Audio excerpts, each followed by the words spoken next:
तो आज की ताज़ा खबर ये है कि प्रदीप पंड्या को बैन कर दिया गया है। ये प्रदीप पंड्या कौन है? भैया प्रदीप पंड्या सीएनबीसी आवाज़ के एक एंकर हैं और बहुत ही फेमस एंकर है। आपने ज़रूर इनके शोज़ देखे होंगे। अगर आप शेयर मार्केट से रिलेटेड हैं तो आपने ज़रूर इनके शोज़ देखे होंगे। इनका आता है पंड्या का फंडा, पहला सौदा, आखिरी सौदा, 10 के दमदार ट्रेड, ये सारे के सारे ये जो प्रोग्राम आते हैं ना उसमें ये एंकर हैं। और इनके साथ जुड़े हुए हैं एक एनालिस्ट जिनका नाम है अल्पेश फूरिया। इन ये 13 साल से जुड़े हुए हैं सीएनबीसी आवाज़ के साथ में। ये जी बिजनेस में भी जाते हैं। इसने और प्रदीप पंड्या ये दोनों ने मिलकर एक बहुत बड़ा घोटाला किया है। इन्होंने लूट मचा के रख दी है। 8.5 करोड़ का प्रॉफिट इन्होंने इस घोटाले से कमाया है। अब है क्या ये घोटाला, किस तरह से ये करते थे, इनका मोडस ऑपरेंडी क्या था, ये सारी डिटेल हम जानेंगे इस वीडियो के अंदर में। तो ये है अपने प्रदीप पंड्या जी, इनको जरूर आप लोग पहचान गए होंगे। और मालूम है इनके फॉलोअर कितने कितने लोग इनको फॉलो करते हैं ट्विटर के अंदर में? 1,03,000 लोग इनको फॉलो कर रहे हैं। अब देख लेते हैं आखिर घोटाला क्या था। तो सेबी का ये ऑर्डर है और ये सेबी के ऑर्डर में आप देख सकते हैं 6 लोगों को बैन कर दिया गया है। ये एक्चुअल में 6 लोग नहीं है, ये अल्पेश जी है और इनका एचयूएफ है। ये मनीष फूरिया जी है और इनका एचयूएफ है। मतलब ये दोनों भाई हैं, तो एक फैमिली हो गई। और ये अल्पा अल्पेश फूरिया है जो अल्पेश जी की वाइफ है। और ये है हमारे एंकर, महान एंकर प्रदीप पंड्या जी। अब मैं इनका बैकग्राउंड दिखा देता हूँ कि किस तरह से इन्होंने घोटाला किया या मोडस ऑपरेंडी क्या था इनका।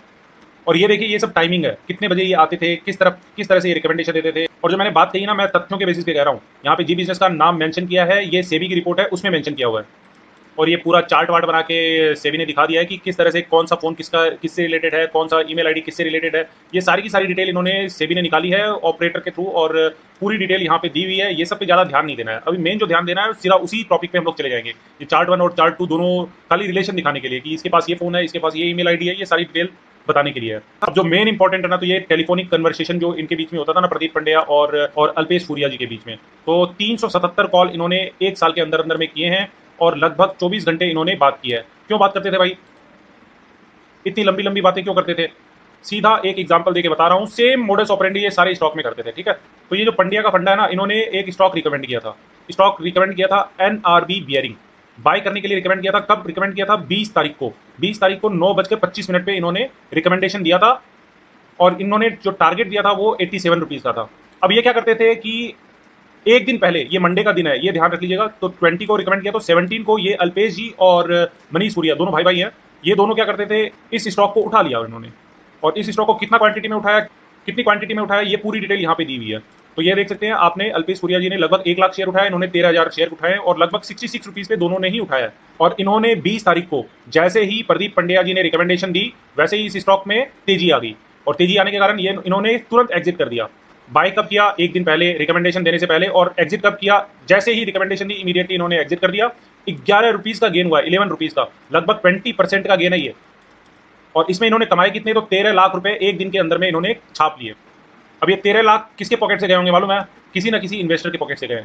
और ये पूरी की पूरी टाइमिंग दी हुई है, कितने बजे से स्टार्ट किया बाय करना, कितने बजे तक किया और कितने रेंज में किया, और सेलिंग कितने बजे की और किस रेंज में की सेलिंग, उसका एवरेज प्राइस क्या था, ये पूरी की पूरी डिटेल यहाँ पे दी हुई है। और सेम टू सेम और भी स्टॉक्स में ऐसा किया इन्होंने। ये तमिलनाडु टीएनपीएल का स्टॉक है, इसमें भी ऐसा ही किया। इसी तरह से बहुत सारी लिस्ट है, बहुत सारे स्टॉक्स में इन्होंने पूरे साल भर में बहुत घोटाला किया। ये तो पूरे साल भर का ब्यौरा है, इससे पहले भी बहुत किया होगा, इसके बाद में भी बहुत किया होगा। और ये नजर में किसके आया मालूम है?